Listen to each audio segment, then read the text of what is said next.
I've never told anyone this story before. Not my therapist, not my husband, not even my own children. But 20 years have passed, and I think it's time. Maybe writing this down will help me make peace with what happened on Christmas Eve in 1993. Or maybe it will just confirm what I've suspected all these years, that some things are better left in the dark corners of our memories, where they can't hurt us anymore. I was 9 years old that winter, and my brother Tommy was 12. He'd recently entered that phase where he thought he knew everything, including the truth about Santa Claus.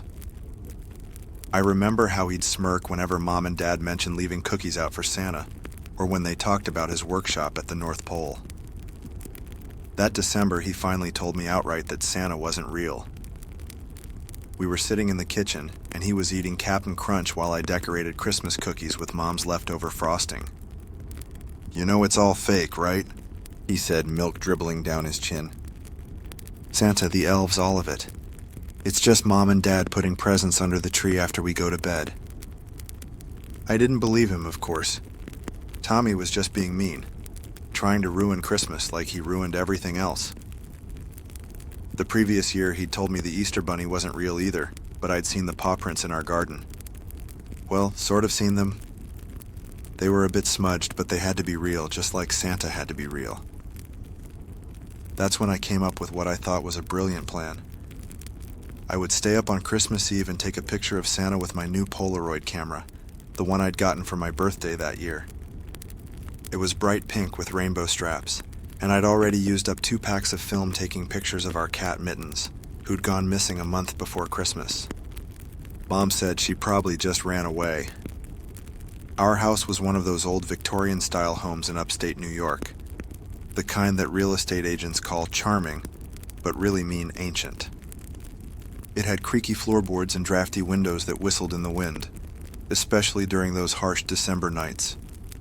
The living room had tall ceilings, and a massive brick fireplace that Dad always said was original to the house. That fireplace was where Santa would come down, and that's where I'd catch him. The week before Christmas, I started practicing staying up late. I'd hide books under my pillow and read them with a flashlight after bedtime. Mom caught me twice, but I convinced her I was just excited about Christmas. I also started stockpiling snacks that I snuck from the kitchen when no one was looking.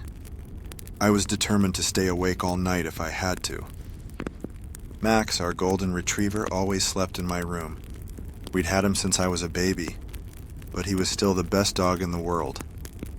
That night, I convinced him to join me downstairs. I figured having him there would help me stay awake, and somehow his presence made me feel braver. He'd been acting strange lately, barking at empty corners and growling at the fireplace, but Mom said that was just because he was getting old. We hid behind Mom's giant potted fern in the corner of the living room, where I had a perfect view of the fireplace. I'd brought my pink sleeping bag and a pillow, along with my snack stash and the camera. The fern's leaves tickled my face, but I didn't dare move it. Everything had to be perfect. The house made its usual nighttime sounds. The radiator's periodic clanking, the ticking of the old clock in the hallway, the occasional groan of settling wood. But that night they seemed different somehow. Louder, more deliberate. Like the house was trying to tell me something. Mom and Dad had gone to bed around 11, and Tommy's door hadn't opened since 9. The Christmas tree lights cast strange, shifting shadows on the walls, and our stockings hung like dark, empty mouths along the fireplace mantel. The old clock in the hallway chimed 11 times, and I felt a small thrill of excitement. Just one more hour until Christmas. Max had dozed off beside me, his warm body pressed against my leg. The house seemed to grow quieter, like it was holding its breath. I remember checking my watch and seeing it was just past midnight when the temperature in the room suddenly dropped. The air became so cold I could see my breath forming little clouds in front of my face. Max, who had been dozing beside me, lifted his head and let out a low whine. I shushed him, thinking Santa must be getting close. The change happened gradually at first. The Christmas tree lights began to flicker, though there hadn't been any problems with them before. The shadows on the walls seemed to stretch and twist in ways that didn't match the light sources in the room. The ticking of the old clock slowed, like it was struggling against molasses until it stopped completely. And that's when I noticed the smell. It wasn't the pleasant scent of pine needles and cinnamon that had filled the house earlier. This was different. Like wet earth and rotting leaves and something else I couldn't identify but made my stomach turn. It reminded me of the time we found a dead raccoon under our porch, but worse. Much worse. Max pressed himself against my leg, trembling. Something was moving inside it. At first it was just a subtle shifting of the shadows, like someone had dropped a stone down the chimney. Then the ashes in the fireplace began to stir, swirling upward in a spiral even though there was no breeze. The Christmas stocking started to sway, ever so slightly, all in perfect unison. I raised my camera with shaking hands, determined to get my proof. But what emerged from that fireplace wasn't Santa Claus. It wasn't even human. I still struggled to describe what I saw. The shape was wrong. Too tall, too thin, its limbs bent at impossible angles. It unfolded itself from the fireplace like a spider emerging from a drain, movements jerky and unnatural. Its skin, if you could call it that, seemed to absorb the Christmas lights rather than reflect them, creating a void in the shape of something that should not exist. Looking at it was like trying to look at a hole in the world. But its face, God, its face. Where features should have been, there was just texture, like static on an old TV screen, constantly shifting and rearranging itself. The only constant was what I think was its mouth, a dark, wet slash that stretched far too wide, filled with something that looked like TV static but moved like teeth. As it fully emerged from the fireplace, I noticed something else. It was wearing what looked like a Santa suit, but wrong. The red was too dark, almost black in places, and the white trim looked gray and moldy.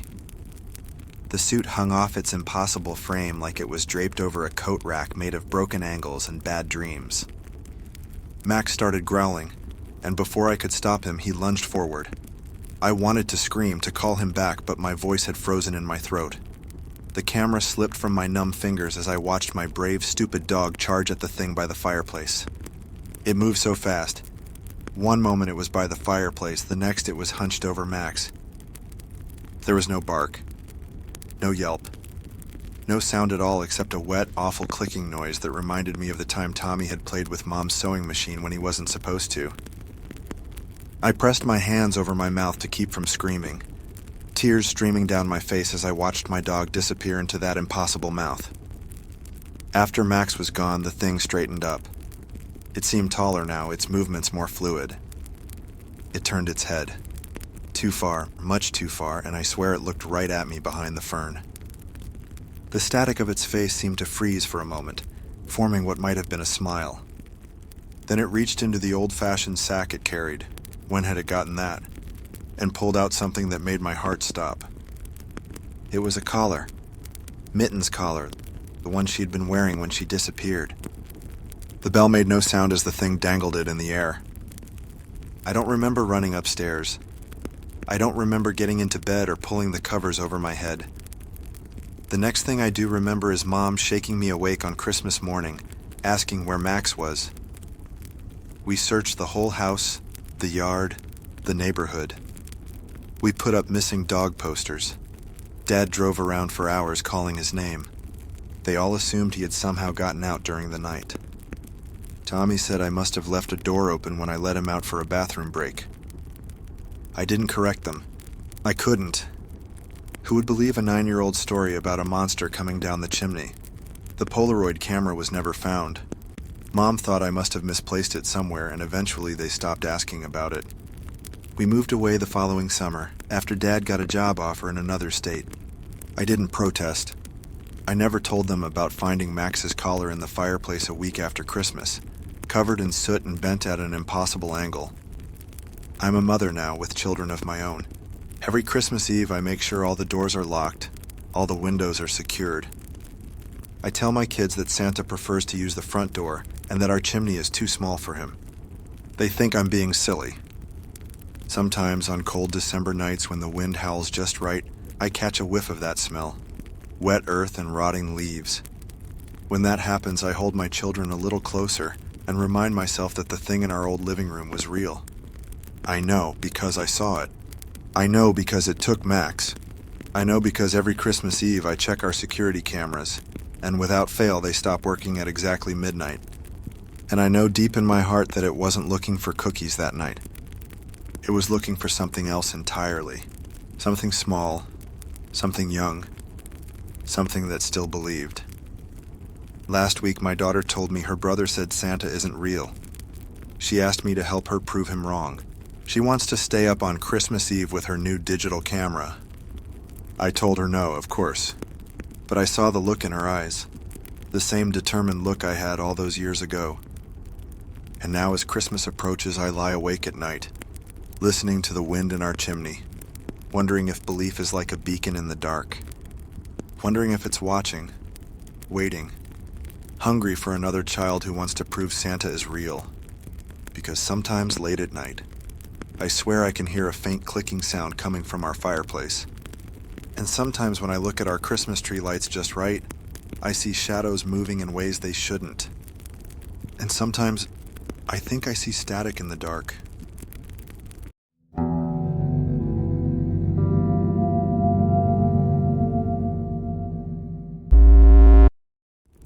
I never told anyone about last Christmas.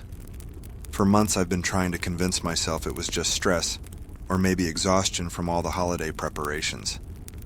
But with December approaching again, the memories keep flooding back, and I need to get this off my chest. My husband Mark and I have always made Christmas special for our kids.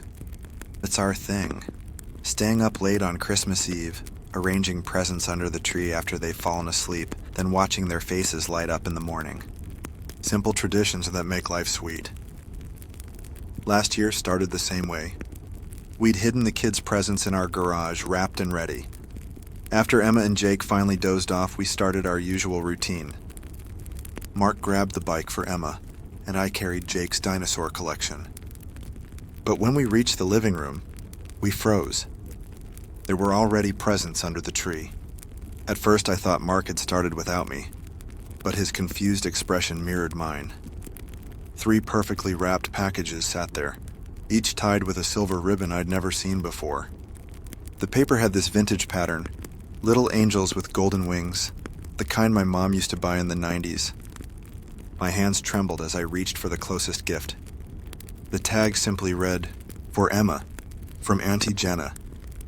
The next one was for Jake, and the third had my name on it.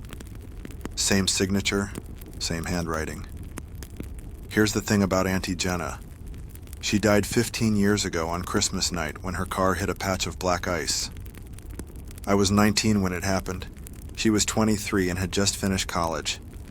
The last thing she ever said to me was that she couldn't wait to spoil my future kids one day. I remember standing there, the tag burning between my fingers while Mark kept saying we should call the police. But I couldn't. Something about those presents felt deeply personal, intimate even.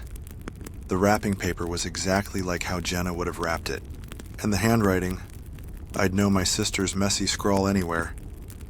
We debated for hours about what to do. In the end, we left the presents under the tree alongside ours. I didn't sleep that night, lying awake listening for footsteps or movement downstairs. The house stayed silent except for the occasional creak of old wood settling. Emma's package contained a handmade dollhouse, perfectly sized for her favorite dolls. Jake's held a set of vintage dinosaur books, the exact same series Jenna and I used to read at our grandparents' house. And mine had a silver locket with our last photo together inside, taken the morning before her accident. A photo I thought I'd lost years ago. The security cameras showed nothing. Our neighbors hadn't seen anyone approach our house that night. The gifts seemed to have materialized out of thin air. I still wear that locket every day. Sometimes when the house is quiet and the kids are asleep, I catch a familiar scent, Jenna's favorite vanilla perfume, wafting through the hallway. And now, with another Christmas approaching, I find myself wondering if there will be more presents under the tree this year. Part of me hopes there will be, but a larger part of me knows that some gifts come with questions we might not be ready to answer.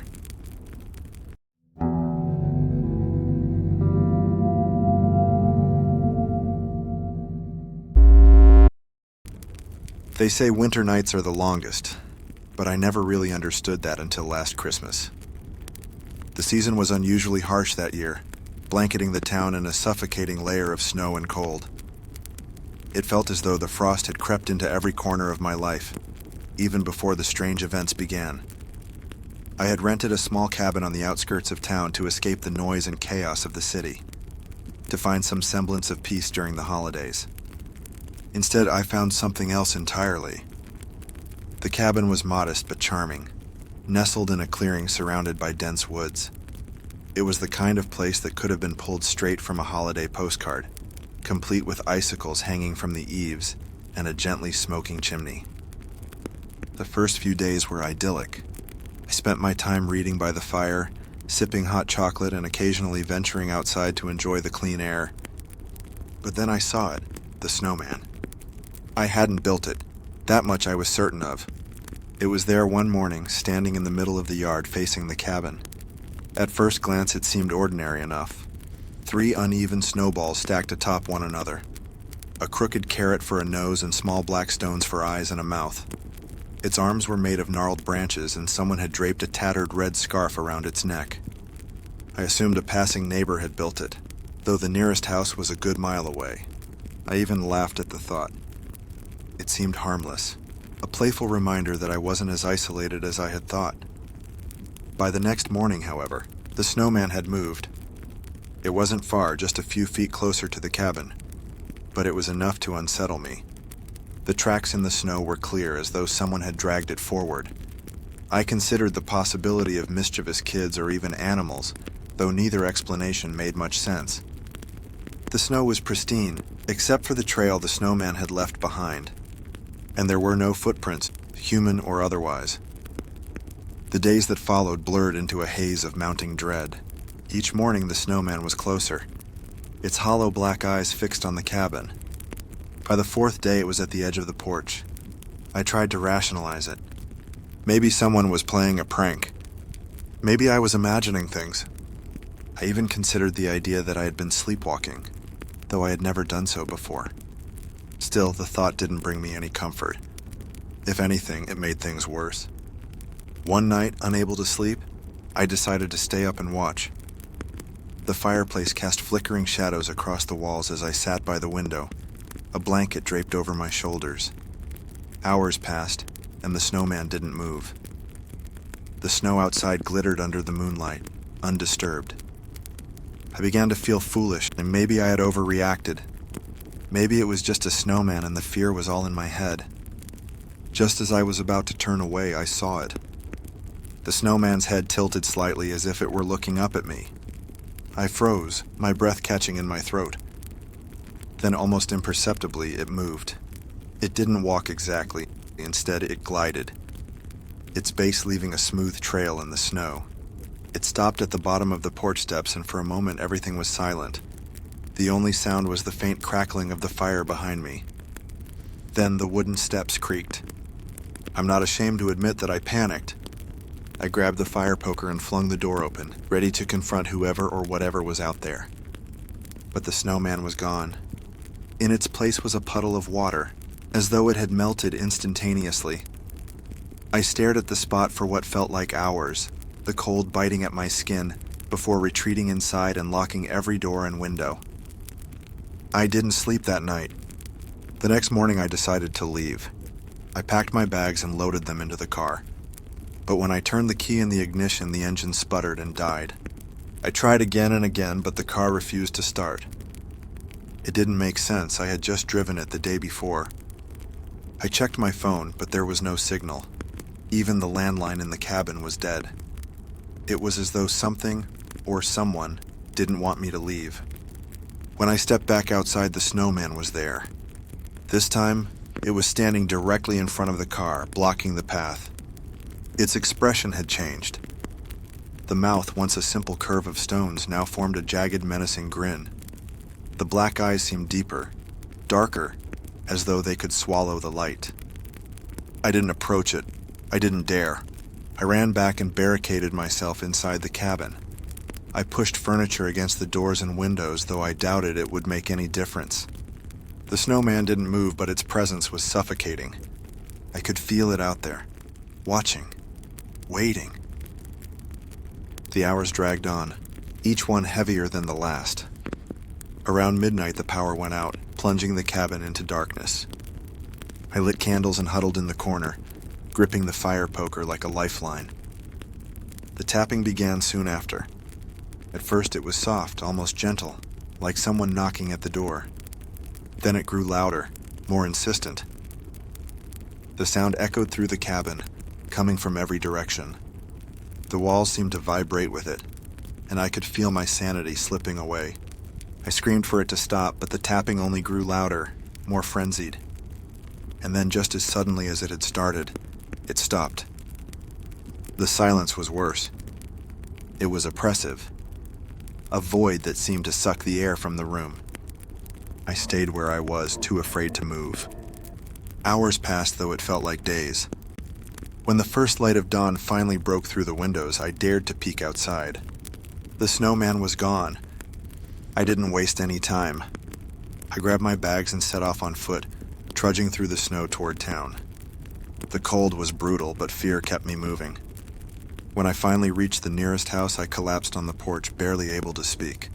The homeowner, an older man, helped me inside and called for help. When I told him about the snowman, his face grew pale. He said nothing, but the look in his eyes told me he knew more than he was willing to admit. I never went back to that cabin. To this day, I don't know what I experienced. Was it a ghost? A spirit? Something else entirely? All I know is that it wasn't a snowman.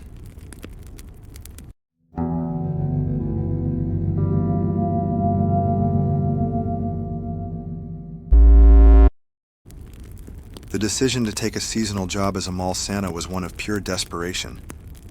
Bills were piling up and my regular gig just wasn't cutting it.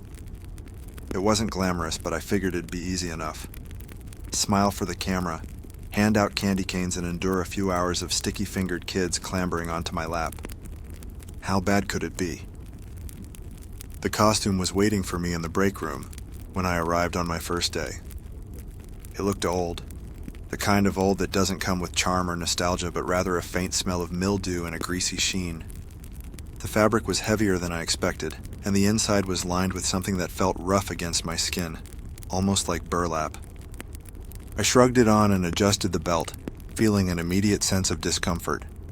The material clung to me, its fibers itchy and coarse. The first day passed without incident. Sure, the suit was uncomfortable and the beard's elastic strap dug into my face, but I chalked it up to the usual mall Santa woes. By the end of my shift, I was sweaty and tired, eager to get home. That's when I noticed the first oddity. When I went to remove the suit, it resisted. The zipper wouldn't budge at first, like it had jammed. After a few tugs, it gave way, but it felt like peeling off a second layer of skin. I laughed it off, blaming the cheap materials, and tossed it onto the rack before heading home. The next day, things got weirder. As soon as I put the suit on, I felt it tighten around me. Not just in the way that fabric hugs your body, but as though it was molding itself to me. The sensation was unsettling, but I ignored it. I needed the paycheck. By the end of the day, I felt sore. My skin burned in odd places, and when I got home, I found small red marks on my arms and chest. They looked like bites, tiny and circular, but I had no idea how I could have gotten them. I thought maybe it was a rash from the suit, some reaction to the fabric. Over the next few days, the marks multiplied. They started appearing in places the suit didn't even touch. My neck, my hands, even my feet. Every time I slipped into the costume, it felt tighter, heavier, as though it was alive. The thought gnawed at the back of my mind, but I dismissed it. It was absurd. By the fourth day, the suit began to show signs of change. The red velvet seemed darker, almost wet. The fur trim had turned a dingy yellow. The faint mildew smell was now overpowering, and I swear I could hear faint noises when I was alone in the break room. A low rustling, like fabric shifting on its own. That night, I wanted to quit. I told my supervisor I wasn't feeling well, but they didn't want to hear it. The Christmas rush was in full swing, and they needed every Santa they could get. Begrudgingly, I agreed to finish out the week. On Christmas Eve, everything came to a head. I woke up feeling worse than ever. My body ached and the bite marks had grown into small open sores. The thought of putting the suit on again filled me with dread, but I had no choice. The moment I slipped into it, I felt a sharp piercing pain, as though needles were pricking my skin from every direction. The mall was busier than ever that day.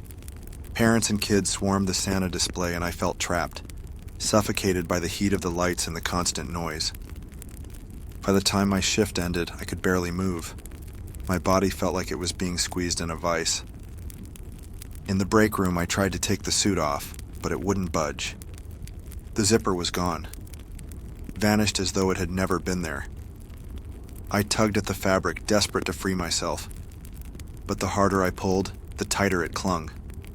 I ran to the bathroom, panic rising in my chest. Standing in front of the mirror, I realized the suit wasn't just clinging to me. It was merging with me. The fabric had fused with my skin, its fibers threading into my flesh. The red velvet pulsed faintly, as though it had a heartbeat of its own. I clawed at the suit, my nails scraping against the rough material, but it was no use. The pain was unbearable, like ripping off chunks of my own body. I collapsed to the floor, gasping for air. That's when I heard the voice. It wasn't loud, but it was clear. A low, guttural whisper that seemed to come from inside me. "You're mine now." The room spun and my vision blurred. I don't remember much after that, only fragments. The sound of my own screams. The feeling of the suit tightening until I thought my bones would break. The taste of blood in my mouth. When I woke up, I wasn't in the break room anymore. I was back at the Santa display, seated on the oversized throne. The mall was dark and empty, the only light coming from the faint glow of the Christmas tree.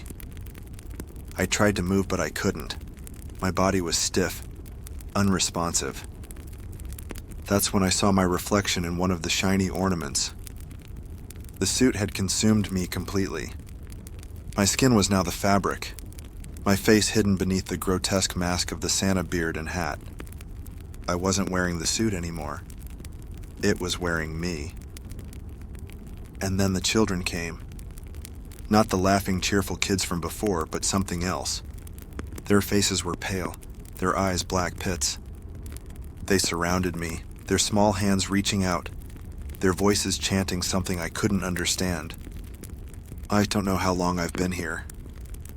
The days blur together, and the mall never closes. The lights stay on and the children never leave. Every night they come to me, and every night the suit tightens its grip. I can feel it now deep inside me, changing me. Soon there will be nothing left of who I was.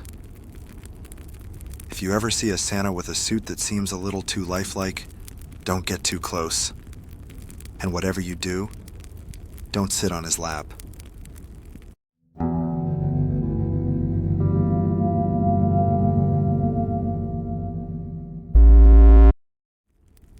When I was a kid, Christmas wasn't all joy and cheer in our house. Sure, we had the decorations, the tree, and the presents, but there was always this underlying tension. My parents had one tried and true method to keep my brother and me in line: the threat of Santa's naughty list. It wasn't the fun, playful version you see in holiday movies. No, in our house, it was a looming, ominous thing. Santa sees everything, they'd say, and if you're on his naughty list, you'll wish you hadn't been born. I'd roll my eyes and shrug it off most of the time. I mean, it was just a story, right? My brother David was a little older and much braver, or maybe just reckless. He liked to push boundaries, testing how far he could go before getting caught. I admired him for it, though I always stayed on the safer side of the line. It was the winter I turned 8 when things started to change. That year, our parents decided to clean out the attic, a cramped and dusty space filled with forgotten junk. I followed them up there, mostly to avoid helping with chores downstairs, and watched as they shuffled boxes and muttered about throwing things out. That's when I saw it. On a rickety shelf tucked behind a stack of old photo albums was a book. It wasn't like the others. A massive leather-bound thing with a faded red cover and no title. It looked ancient, its edges frayed, and the air around it smelled faintly of pine and something metallic. My dad noticed me staring and snatched it up quickly, tucking it under his arm as if I hadn't seen it. "Go downstairs," he said, his voice sharper than usual. I didn't think much of it then. My dad was always a little intense about his old stuff, so I figured it was just some boring family heirloom. But later that night, curiosity got the better of me. Once everyone was asleep, I crept upstairs, flashlight in hand, and made my way to the attic. The stairs creaked under my weight, and every sound felt magnified in the stillness of the house. The book wasn't hard to find.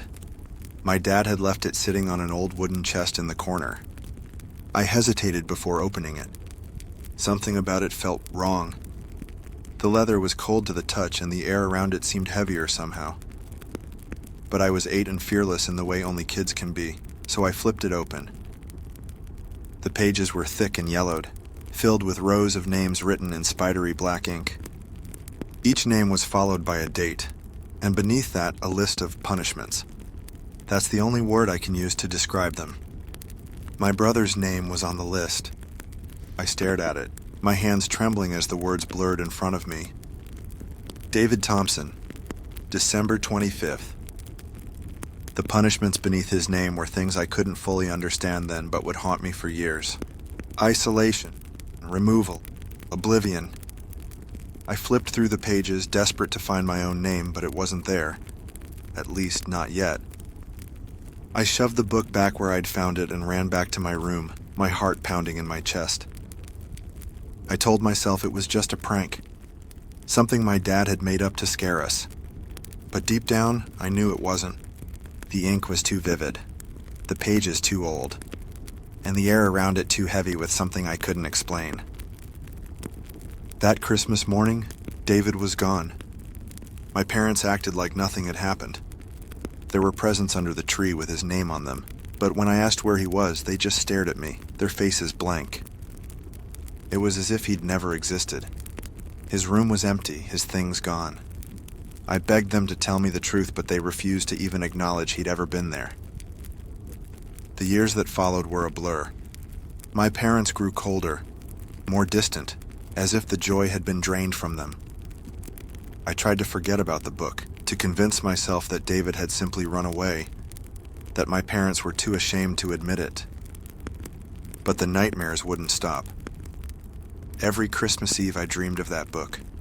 In the dream, the pages would flip open on their own, and my name would be there, bold and fresh, with punishment scrawled beneath it in ink that seemed to bleed. I'd wake up gasping for air, drenched in sweat, and try to tell myself it wasn't real. Until last year. I was home for the holidays, sorting through some of my parents' things after they'd passed away, when I found it again. The same red leather, the same faded cover. It was sitting on the coffee table as if it had been waiting for me. My hands shook as I opened it. There it was, my name, written in bold black letters. December 25th. Beneath it, the punishments. Reclamation, transformation, silence. I slammed the book shut and tried to burn it, but it wouldn't catch fire. I tried to throw it away, but it reappeared on my nightstand the next morning. No matter what I did, I couldn't get rid of it. Now it's Christmas Eve again, and I can feel the weight of the book in the house, even when I'm not holding it. The air feels thick, and the shadows in the corners of the room seem darker than they should be. I don't know what's going to happen when the clock strikes midnight, but I'm terrified. I think about David, about the empty room and the way my parents acted like he'd never existed. I think about the punishments beneath his name, and I wonder if they're waiting for me too. The clock is ticking.